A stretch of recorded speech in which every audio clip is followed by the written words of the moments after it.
अध्याय 7। मेरे प्रिय अर्जुन, मैं आपको भगवद गीता के 7वें अध्याय पर प्रकाश डालूंगा, जिसका शीर्षक ज्ञान विज्ञान योग या ज्ञान और बुद्धि का योग है। आपने मुझे परम सत्य प्रकट करने के लिए कहा है और मैं आपको इसका वर्णन करूंगा। परमात्मा, जिसे मैं मूर्त रूप देता हूँ, वह सारी सृष्टि का स्रोत है और सभी प्राणी मुझसे हार में धागों की तरह जुड़े हुए हैं। भक्त दो प्रकार के होते हैं, वे जो भौतिक संसार से भ्रमित होते हैं और वे जो मेरी सर्वव्यापकता से अवगत होते हैं। अज्ञानी लोग माया के पर्दे से परे देखने में असमर्थ हैं, जबकि बुद्धिमान लोग मुझे परम वास्तविकता के रूप में पहचानते हैं।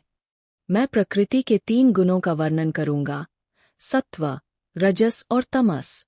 सत्व पवित्रता और अच्छाई की विधा है, राजस जुनून और गतिविधि की विधा है और तमस अंधेरे और जड़ता का तरीका है।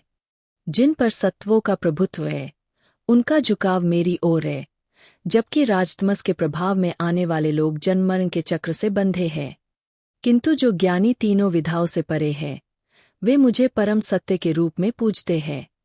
वे महसूस करते हैं कि मैं वह हूँ जो समय, स्थान और कार्य कारण की सीमाओं से परे है।